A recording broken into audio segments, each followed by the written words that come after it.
Bwana Yesu asifiwe. Amen. Asifiwe tena. Amen. Ndabaramukije mwese mu izina ry'umwami wacu Yesu. Amen. Neza mwigeze. Nizere ko mwaramutse amahoro. Bashukuru Imana. Ni byiza cyane. Ndashimira Imana yo mu ijuru iyo yavyemeye ko guca tura amahoro. Kuko niba byoroshe. Ijoro hobona rikinze byinshi cyane. Ndashimiye kandi n'uyu mwanya mpawe wo kugira ngo twongere tuganire ku majambo y'Imana. Imana yo mu ijuru ihabwe icubahiro. Ni iby'igiciro gikomeye by'ukuri, ni iby'igiciro cyinshi cyane. Umwana w'umuntu ntafise ukuntu yobivuga, ntafise ukuntu yobisobanura. Kubera yuko haruye nk'ubu umuntu yobaza ati wewe nawe warayirorota gute. Ni benshi wosanga baraye mu ndoto zibi cyane iyo ziba mu ngiro tutari kubabona ngaho uyu munsi. Ni benshi cyane. Ugasanga indoto warayemwo zonyene ubwazo iyo zica ziba live ntabwo uyu munsi wari kuburi ngaha. Rero ugiriwe ubuntu n'Imana ikakwemerera ukabona igitondo suko hari batapfuye ku bwawe, hari abantu benshi baba bapfuye. N'ubundi tombora zacu ntabwo ari twese Imana yahaye amaso yo kubona kure ibiriko biraba hirya yaha tugeze amaso. Gusa hari ababihawe pe bo muri twebwe ashobora kuba yicaye uku no mu masegonda 5 gusa akaba amaze kubona ibiriko birarengana bitari bike. Hari ababihawe, ari nazo mpamvu nsaba Imana kugira ngo buri muntu wese agere kugo rwego rwo guhabwa ayandi maso, kubera yuko iyo wahawe ayandi maso nibigeragezo ugiye guhura nabyo ni Imana itobira bicisha mu muvugishwa wayo ngo ibivuge wewe uba wabibonye ati imbere yanje hari ibintu ibi nibi ugaca usenga wugaza canke Imana itabyugarika guha ububasha bwo kubirengana mu mahoro. Nagenda bahakarorero ko umuhinga niwe yanditse avuga ngo umutaka murawuzi mwese. Yavuze ngo umutaka ntabwo ubuzi imvura kugwa. Oya. Ariko umutaka ugushoboza guhagarara mu mvura ntunyagigwe. Ariko biterwa n'imvura yariyo. Hari gihe imvura ihindura tirikre ukibaza ko wayiteze umutaka wibaza kiza kuva hejuru igacituruka mu rubavu kandi kakunyagira wese ugahera. Nibikunda uza gushiraho umutaka ugacugusambukirako. Hariho n'umutaka ushiraho umuyaga igaciwuterura twadusera twari turaba hasi dufutse umutaka tugaca twirabira hejuru mu gicingo cyo kuba umutaka ahubwo kikabikivomesho cyo gutega amazi. Urumva biba bikomeye cyane. Ico gibibonye umutaka guhindukiye ko nkuko urabura uko ubyifatamwo. Rero natwe dushinja Imana ko iduteye iteka ryo kuba tongeye kuronka uyu mwanya wo gusangira amajambo y'Imana. Nta byinshi umuntu aba afise avuga, nta byinshi umuntu aba afise yibukanya n'abandi, ariko ijambo ry'Imana turibukanya, tukibukanya. Ubu turi mu kwezi kwa kane, uyu munsi ni tariki ntihenze 5 z'ukwezi kwa kane. Turegereje rero gusangira amajambo y'Imana twibuka ukuzuka k'umwami wacu Yesu Kristo. Rero ijambo ry'Imana nifuje ko dusangira uyu munsi. Ni jambo ry'Imana rivuga ngo akamaro kukuzuka kwa Yesu Kristo ku bakristo. Akamaro kukuzuka kwa Yesu Kristo ku bakristo. Kubera iki navuze ku bapagani? Nuko umuntu yataramenya Imana ibyo byo gukizwa ntiyo bimureba. Abari wa muntu nyene abyuka akabyukira mu byaha bitandukanye kandi mbere we ntaba byita ibyaha kuko abari ubuzima bwe bwa misi yose akumva niwe munezero afise umubwiye ko ari ibyaha muraserera. Rero twebwe abamaze kumenya Imana uyu munsi tugomba twibukanye, ntabwo ari kwiga ni ukwibukanya amajambo y'Imana avuga ngo akamaro kukuzuka kwa Yesu Kristo kubaki kuba Kristo, ku bantu bamumenye, ku bantu batahuye bakamenya inzira y'umusaraba icarico. Mbega tumenye mbega Bibiliya yera ijambo ry'Imana umuyobozi w'abakristo ivuga iki kuguzuka kwa Yesu. Mbega twebwe nakahe kamaro bitumariye, mbega bimeze gute? Reka abafise note mwandike, abafise Bibiliya namwe mumfashe kuraba, ni ukuvuga ngo icambere mu kamaro ko kuzuka kwa Yesu Kristo ku bakristo ni ikimenyetso cy'uko Yesu ari umwana w'Imana. Mwibuke neza ibyabaye ku musaraba igihe Yesu yacikana. Bibiliya ivuga ngo igihudu cyari gikingiriye ahera kitantamukamo kubiri.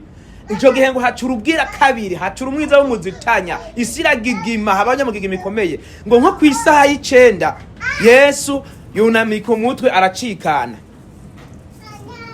Yavuze ngo mu maboko yawe data niho nshize ubugingo bwanje. Hari abantu benshi batari bigeze bizera ko ari umwana w'Imana, mugabo akimara gucikana bakabona ibimenyetso bibaye apfuye gusa amaze gucikana, baciye bizera ngo Yesu yari umwana w'Imana, ngo ni by'ukuri baca barabyemeza ko yari umwana w'Imana. Reka turabe ico Bibiliya bivuga ko mu Baroma igice ca mbere ku murongo wa 4, dusome twumve ico Bibiliya ibivuga ko.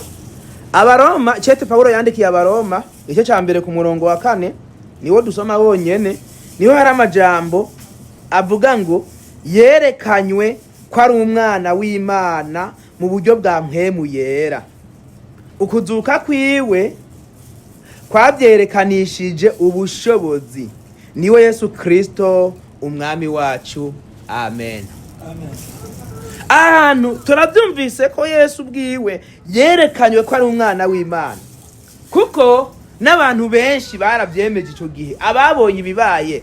Kuko igihe baza kubamba basuma, ntabwo ujye munsi babamba Yesu n'abasuma babiri, ntabwo bwari bubaye ubwa mbere kujya musozi bahabambira inkozi z'ibibi. Ntabwo bwari bubaye ubwa mbere. Mwumve ko Yesu yemeye aja mu mugwi w'inkozi z'ibibi, kubera jewe, kubera wewe, kubera umugabo ari hano, kubera umukenyezi ari hano, kubera umusore ari hano, kubera inkumi ziri hano, ndetse n'abana bato. Kuko abana bato mwibuke ko nabo nyene bazogera igihe bavemwo iyo migwi mvuze.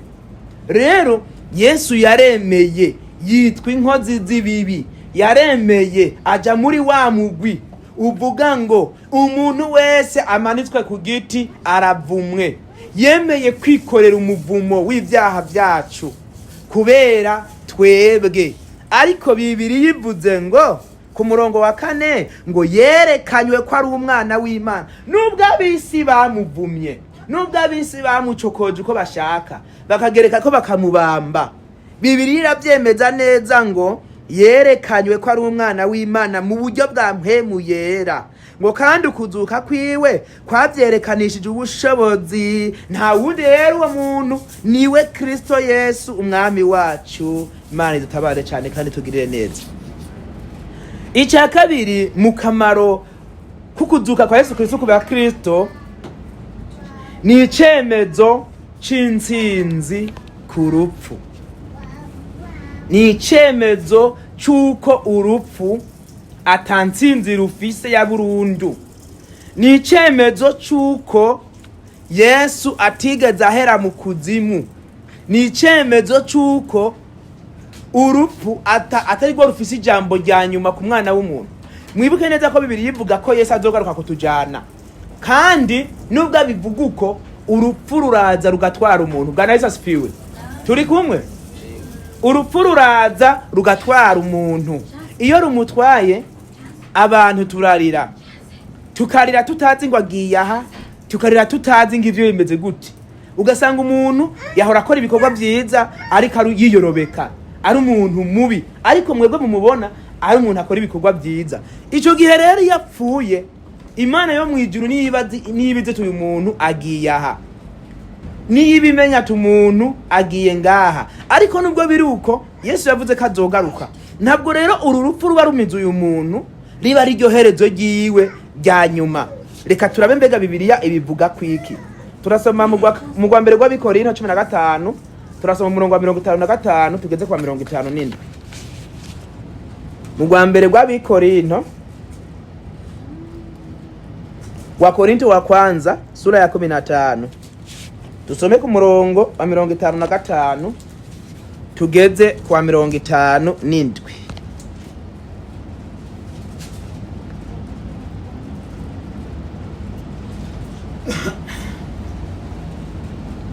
wa mbere rw'Abikorinte igice cya 15 murongo wa 55 turageza ku 57 niho bavuga ngo warupfuwe inzinzi yawe iri hehe, warupfuwe uruboyi rwawe ruri hehe, ibyaha nibyo ruboyi rw'urupfu kandi ubushobozi bw'ibyaha ntibyagezwe, ariko Imana ishimwe iduha gutsinda kubw'umwami wacu Yesu Kristo, amen.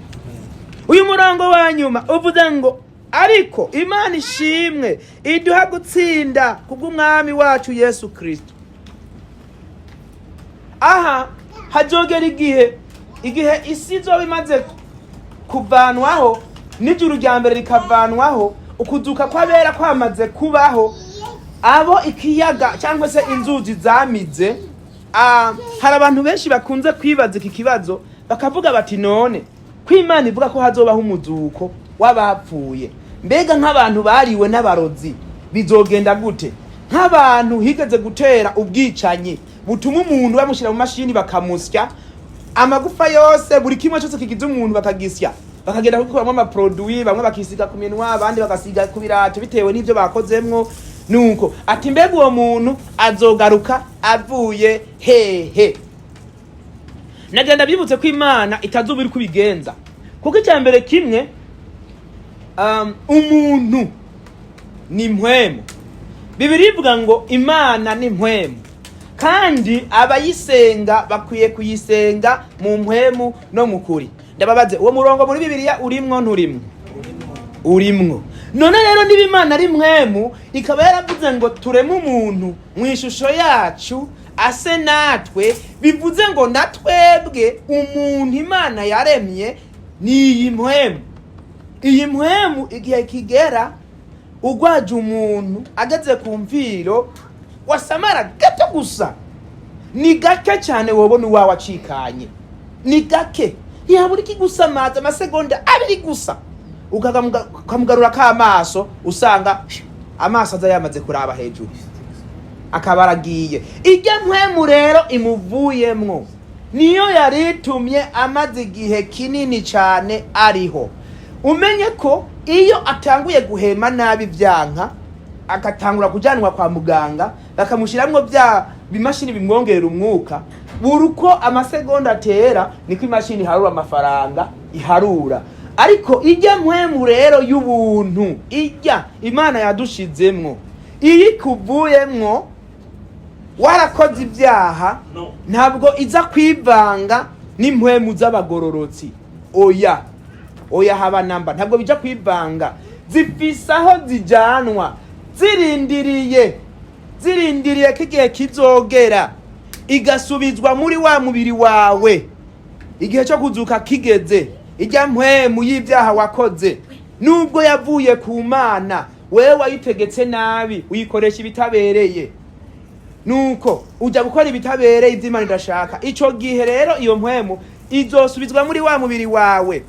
Nagenda kubwire ngo abantu muguma mwibaza ngo none ngo ngereranije bimwe navuga ngo mbega nk'abantu bariwe n'abarozi, abantu baturiwe nko muri Tanzania, abantu bariba bagaca baturirwa bagasha nyene umunyota bakaza gusanzaza cyangwa kagurwa n'umuyaga. Tunabo abantu bazogaruka gute? Wibuke neza ko wewe wisize bijya bintu byavuye kuri wa muntu, wewe wasize ibirato byawe umuti bahinguye mu bantu byose, ibyo ufise byose uwo mubiri wawe usize ko nibyo byose wagiye ukoresha byose, amaherezo bizopfa bije muri wa mubiri. Kandi nibyaje muri wa mubiri, muri Ezekiel 3:7 havuga ngo igihe Imana yabwira Ezekiel ngo nabwire amagufa y'ubye ari mu kiyaya gitandukanye ngo nabe mazima, ngo yabonye habaye gutigita kwisi, igufa ryose risubirana na rigenzi ryaryo, birakominikana. Imana ifise ububasha, birakominikana igufa ryose naho ryavuye. Imana ifise uko izobigenza rero. Bijya bintu byose byari bigize uriya muntu mu buryo bwose byatakayemwo, bizokwirondera mu bushobozi bw'Imana, byongere biterane bibigishusho cy'umuntu, hanyuma ya mpwemu igaruka imujemwo. Niba warakoze ibyaha bikwiranye no kuja mu muriro, uwo muriro nta na hamwe uzowukwepera, urakurindiriye ni pare. Nta hantu na hamwe uzoshobora kuwukwepera ngo bikunde. Oya, warakoze ibyiza kandi ya mpwemu yawe nziza ifise ahiri gushika ubu, nico gihe mu kuzuka kwawe izokugarukamwo uca uhindurirwa ubugingo, wambara iyindi shusho y'ubumana. Noneho nico gihe niho aya majambo azovugwa ngo warupfuwe, uruboyi rwawe n'intsinzi yawe biri hehe? Kubera iki? Ukuzuka kumaze kubaho ku bapfuye bose, nta muntu azongera gupfa bibaho. Nabo bibiri yivuga ngo bazopfa ngo urupfu rugira kabiri, ntabwo ruzoba ari urupfu urwo gupfa ukava mu mubiri. Igituma bibiri yagwise urupfu rugira kabiri nuko bwa mbere warapfuye, urupfu rwa mbere urazikwa, canke nyene bagukoramo akabenzi barakwifungurira nyene, ubwo rwari urupfu rwa mbere upfuye.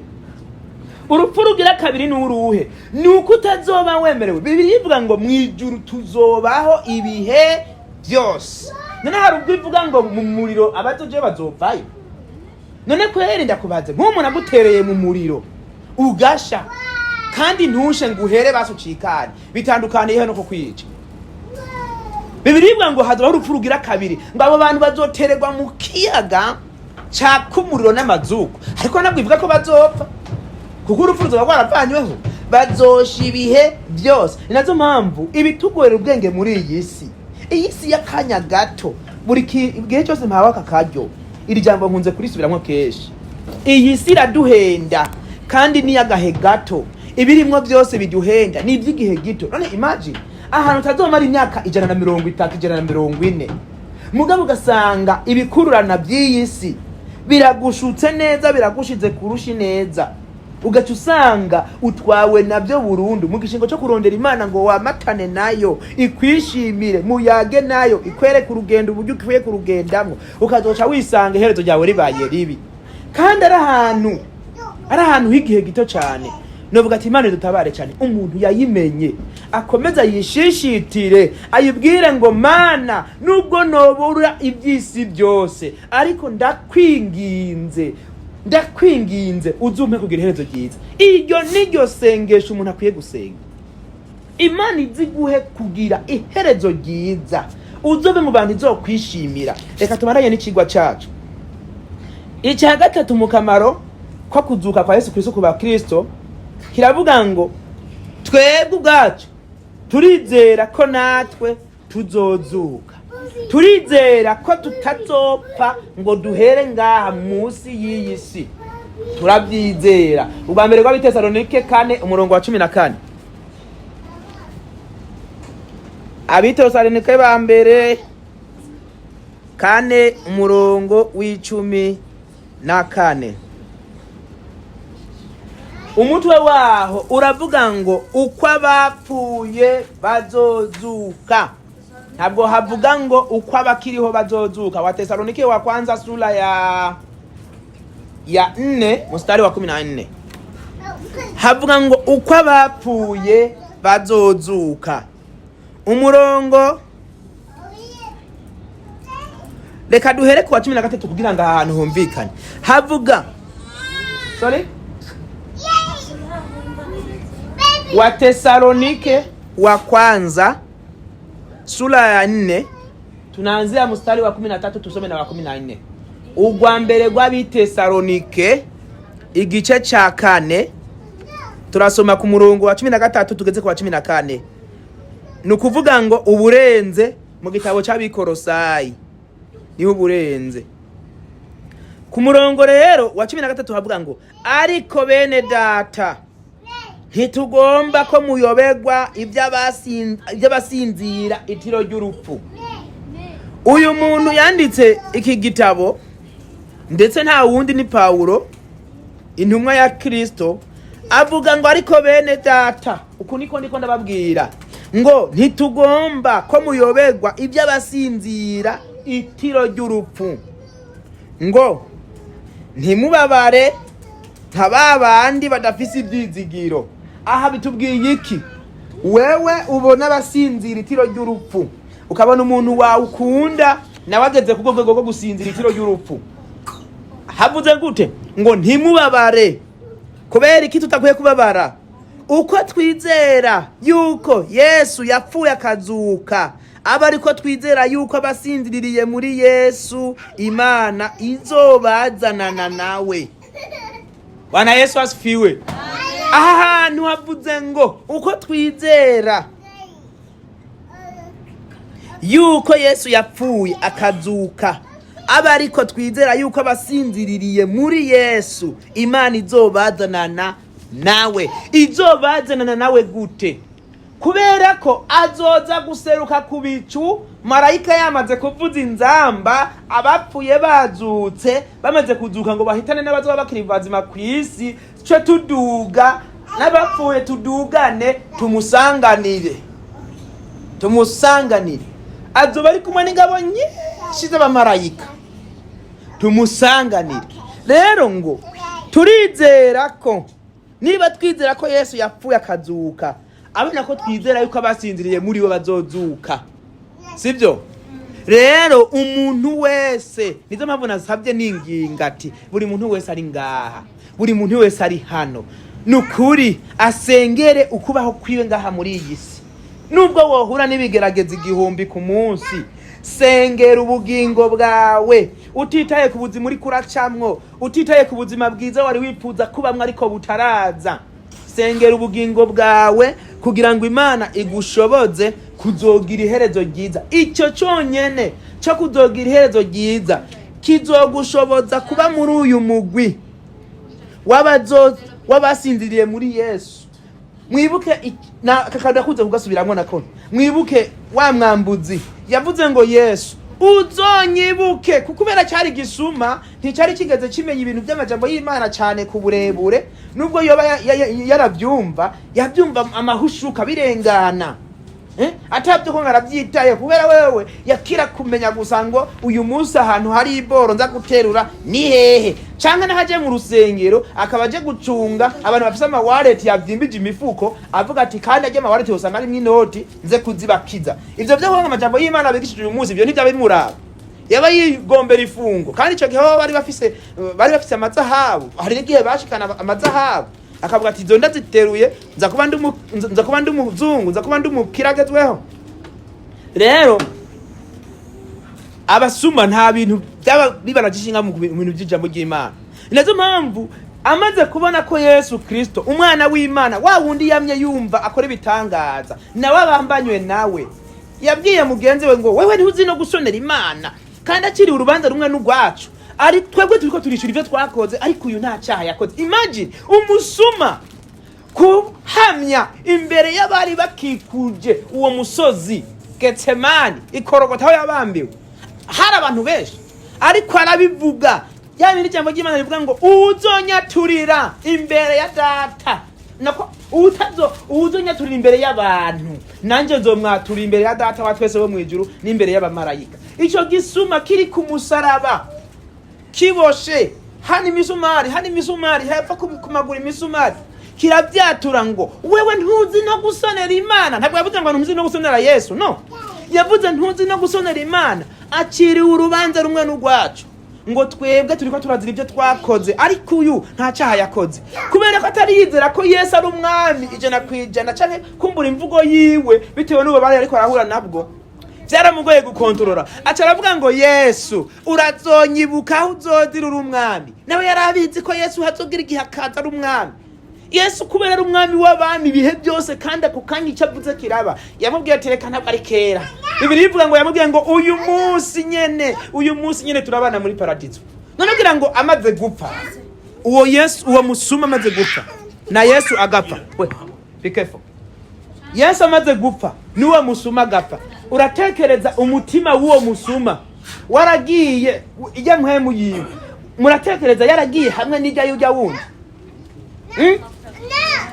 Twisunze uko Bibiri yivuga, mpemu y'ujya musuma umwe yatuka Yesu ngo niwikize natwe dukize, ntabwo yagiye hamwe n'ijya mpemu y'ujya yihanye. Ico rigikunda, kuko Yesu yavuze ngo uyu munsi nyene turabana muri paradizo, tuzoba turi kumwe. Uyu munsi nyene nawe uraba mu gituza canje, nkuko Lazaro yapfuye agacajanwa mu gituza ca Aburahamu akiberamwo. Nawe uyu munsi siyo kera, si ejo, siyo oya, uyu munsi nyene turabana muri paradizo. Icompa abantu twese turi ngaha natwe tukazopfa Imana itwishimira, tukazopfa Imana yaramaze kudusezeranira ijuru. Hari igihe Imana igusezeranira amasezerano wewe ugaca uyivanamwo, ico gihe uyivanyemwo ntabwo ari yakugarukanamwo, ahubwo wewe ni umenya aho watakarije ukavuga ati aha hantu nahagize intege nke ndagomba gukosora, ukagaruka mu buntu bw'Imana. Imana nayo igaca igushoboza kuramiriza. Imana dutabare cyane. Tugiye gusozera ku ca kane aricyo ca nyuma kivuga ngo ubuzima bushasha, akamaro ko kuzuka kwa Yesu Kristo ku bantu b'abakristo bidusezeranira ubuzima bushasha buri muri Kristo Yesu abakristo dukwiye kubamwo. Reka dusome umurongo dusozerera Abaroma 6 umurongo wa 4. Tugiye gusozera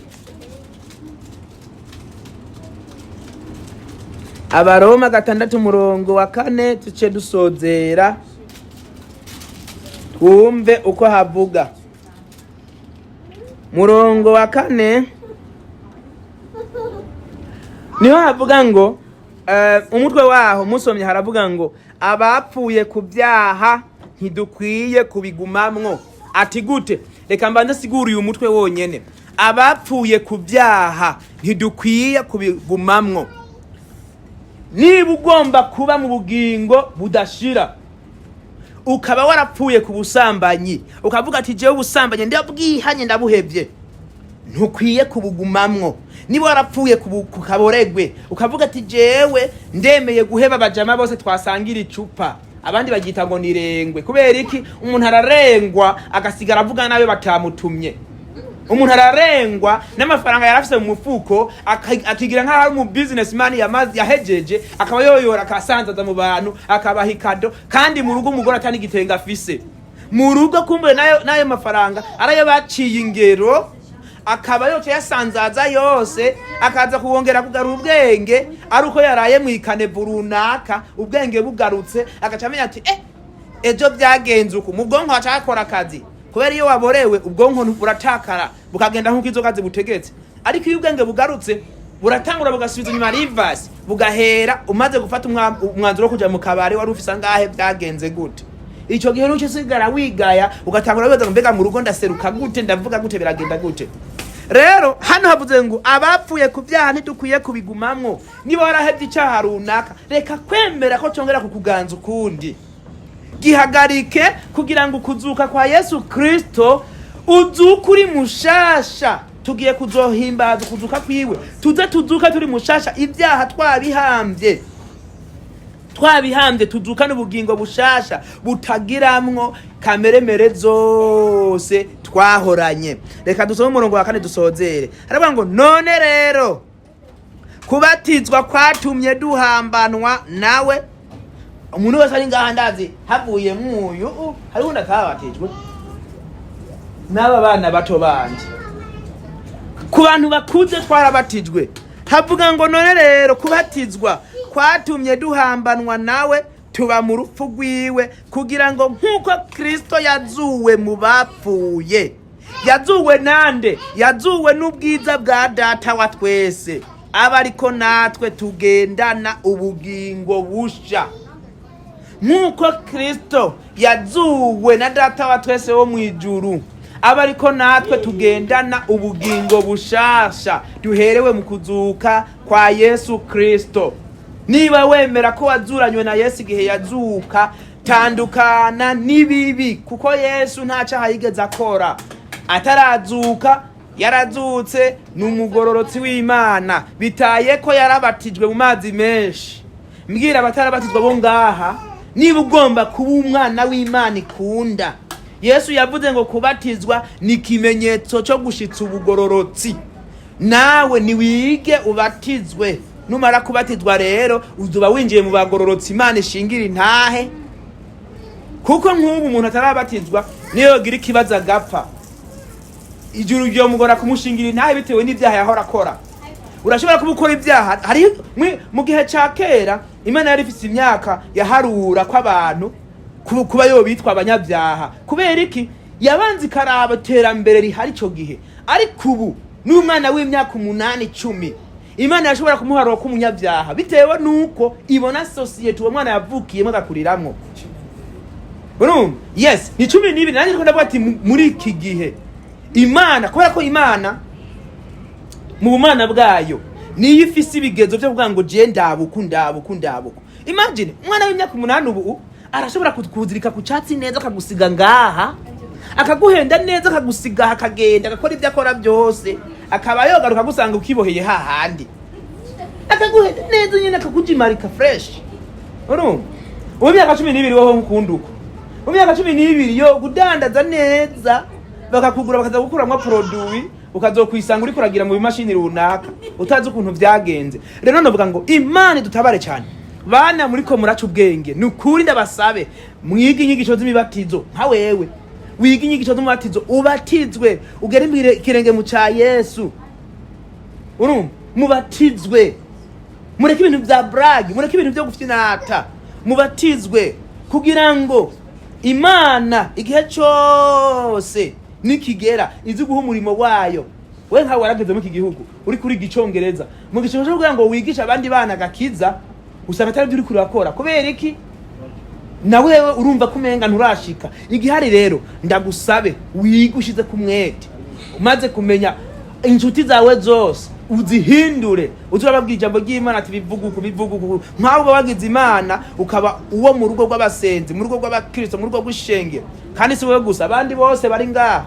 Twese dukwiye kumenya inshuti zacu tugendana nazo, tukazibwira ubutumwa bwiza, tukazibwira ubutumwa bwiza bw'ubwami, kugira ngo igihe Yesu azozira abantu mu postinga ku ma status. Ni byiza ko ijambo ry'Imana tuba twize ufata umwanya ukaripostinga, inshuti zawe zikamenya ngo uyu munsi kanaka yafashijwe n'ijambo iri niri. Nizo turapostinga ku ma Snapchat gusa, ku ma TikTok twariko turafata mu video. Oya, ibyo ntibihagije. Ni byiza ko turapostinga ijambo ry'Imana. Abantu mwese kandi namwe mubikora, Imana ibaha umugisha cyane. Muha ubutumwa benshi. Hari umuntu ashobora kumva ijambo ry'Imana rikamufasha cyane, iryo jambo rikamufasha. Je nkanje ndafise ijambo ry'Imana ryamfashije muri iyi minsi. Ijambo ry'Imana umuntu yandugikiye message, ndayisoma ndayumviriza, kandi iyo message ngira ngo ndakubwire ngo yaramfashije. Iyo message yavuga ngo muri iyi si, nubwo atari yo ntumbero y'ikigwa cy'uyu munsi, reka ndayibabwire. Yavuga ngo muri iyi si uko waje atacuzanye. Ndababaze, hano harimo abavyeyi muherutse kuvyara, muhendahenda abana twumvikana. Harimo abavyeyi muherutse kuvyara, umwana avuye mu nda y'umuvyeyi azazanye iki? Uretse inda yonyene avuka agatangura gushaka konka, kubera ko abageze muri iyi si y'ibyago. Aravuka akavuka niyo nzara, inzara yaramaranye amezi 9. Uravye nabi yo guhekenya kandi amenyagira. Kandi munda ngo arafise uburyo agaburirwa, ariko kubera ko mu buryo agaburirwa ngo munda ni uburyo bwa technology Imana yasizeho, ntabwo ari uburyo bw'ibica mu kanwa. Oya, rero inzara bafise rero ibirenze, nizo mpamvu avuka karira cyane kubera abakeneye ibyajya. Rero uwo muntu yandukiye message yavuga igisagara runaka, cyari gisagara umuntu yajamo kuronderamo ubutunzi, ariko ugeze ku muryango w'ico gisagara wahasanga ijambo. Iryo jambo wahasanga ryanditse gute? Munyemere ndarirabe, nta mwanya bisaba kuriraba.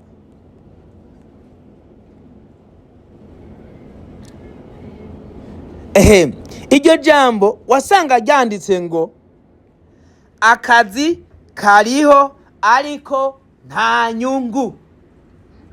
Ukigera ku marembo y'igisagara winjira, wasanga handitse ngo akazi kariho ariko nta nyungu. Imvukira z'ico gihugu bari barazibujije kuzokwigera na rimwe bamena ibanga ngo baribwire umugabo cyangwa umugore yinjiye mu ico gihugu. Byari ari umuziro, byari umuziro kubwirwa amabanga y'ico gihugu. Byagenze gute? Uwo mugabo akubitwa n'ubukene neza, aragenda ashitse arasoma ngo akazi kari ariko nta nyungu, ayinjira araronkaho kuba nk'uko twebwe twaje muri iki gihugu tukaronkaho tuba, bamwe bakaba bafise akazi.